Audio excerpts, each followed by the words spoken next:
They thought they could silence me. They thought they could bury the truth.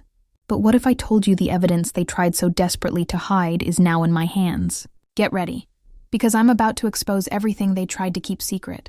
The corporate cover-up of the decade.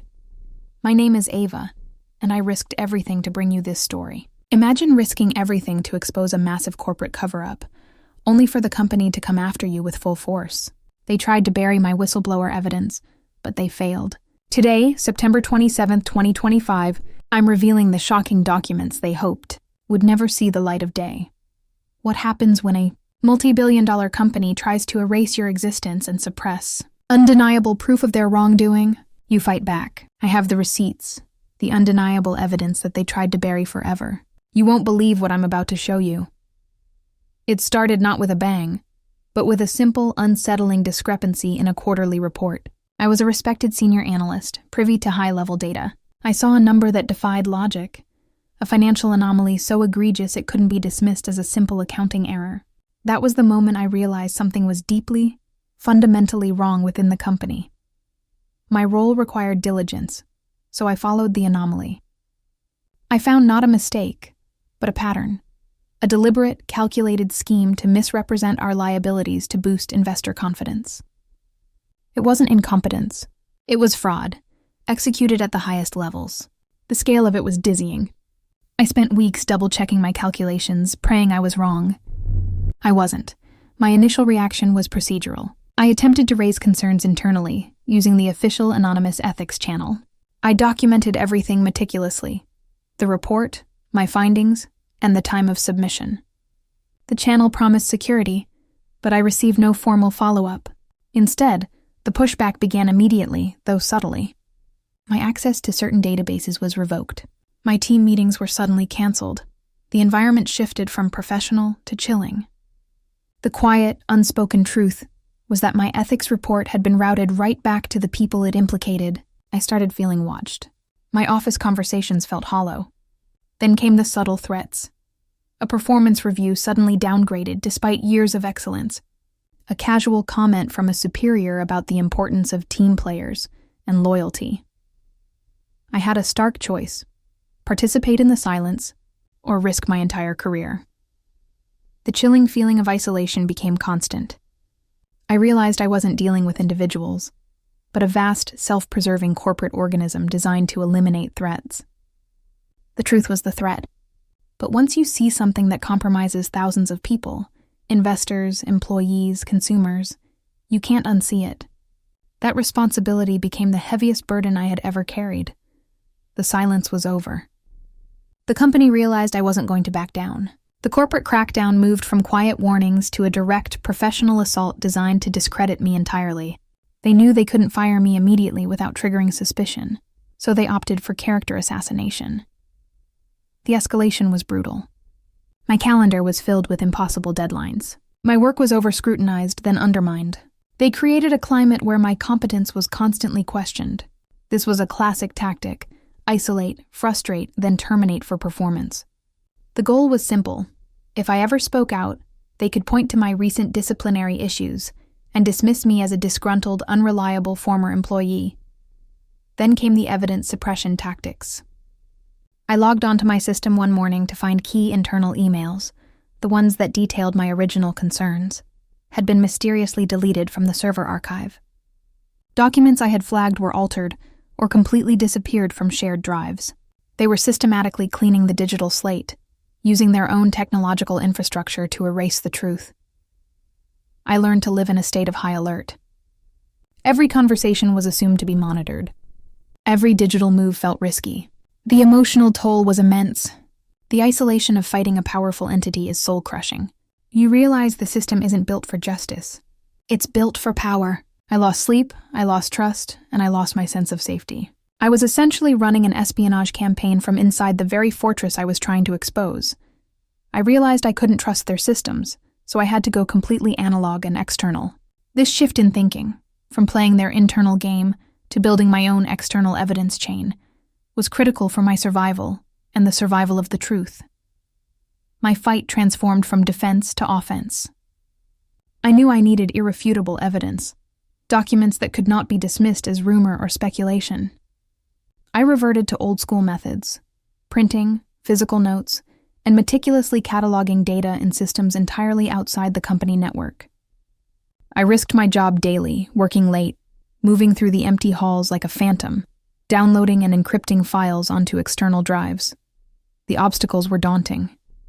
They had implemented new security sweeps. I had to identify documents that were already scheduled for destruction or archival, minimizing the digital footprint of my extraction. This process took months of calculated, exhausting effort. My life became a dual existence: the loyal employee by day, the corporate ghost by night. The key breakthrough came when I managed to access an old offline server slated for decommissioning. I found the original, unredacted financial reports, the smoking gun. It wasn't just fraud. It implicated compliance officers and board members, revealing the conspiracy went higher than I had initially imagined. The pivotal moment I decided to go public wasn't reckless. It was a deeply sober calculation. I knew the immense risk, legal annihilation, financial ruin, and the possible end of my professional life. But holding this kind of evidence meant I had a greater responsibility. The integrity of the market, the jobs of thousands of honest workers, and the trust of millions of consumers depended on these documents. Justice demanded action. I connected with an unexpected ally, a seasoned investigative journalist specializing in financial fraud. He became my crucial intermediary, providing legal contacts and a strategy for the evidence release. This network, this sense of true external support, was the only thing that kept me standing against the full force of the corporation. I realized I didn't have to fight alone. The strategic release of the evidence was designed for maximum impact and minimal time for the company to react. We didn't just dump the documents. We presented a meticulously curated, narrative-driven exposé through my journalistic ally. The documents were published simultaneously by multiple outlets, ensuring the company couldn't use a single court injunction to suppress the news globally. The immediate public reaction was volcanic. The stock plummeted. Regulators launched immediate inquiries.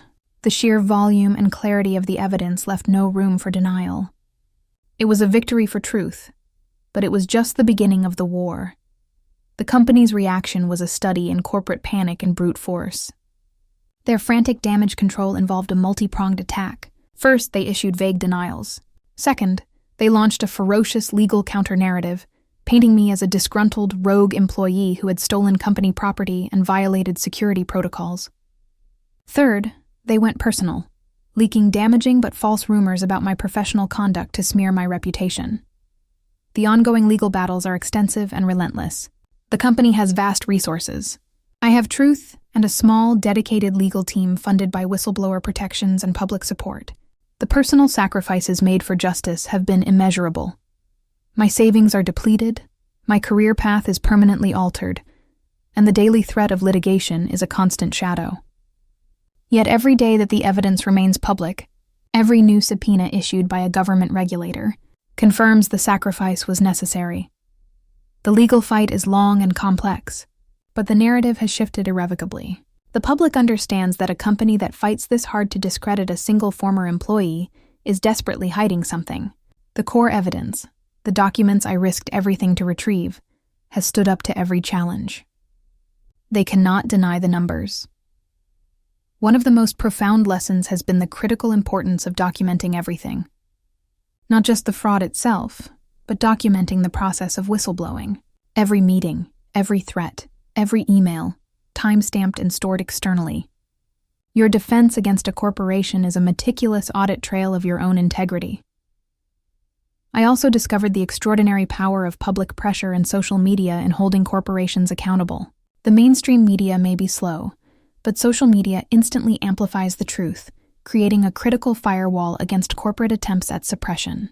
It is the modern-day town square where facts, once released, cannot be easily swept away. The pursuit of justice has transformed me. I am no longer defined by my job title, but by my action. The fear has been replaced by a resolve forged in fire. I am financially vulnerable, but ethically invincible. That trade-off is one I would make again without hesitation. My advice for anyone considering blowing the whistle in today's corporate climate is clear, yet terrifying. Do not trust internal systems. Assume you are being monitored, and prepare your exit strategy before you file your first report. Your greatest protection is not their ethics office. It's external, irrefutable evidence. If you find yourself holding a truth too big for a corporation to hide, understand the path ahead will be lonely, difficult, and potentially ruinous. But understand this too. Silence is complicity. The true cost is not what you lose, but the price society pays for your silence.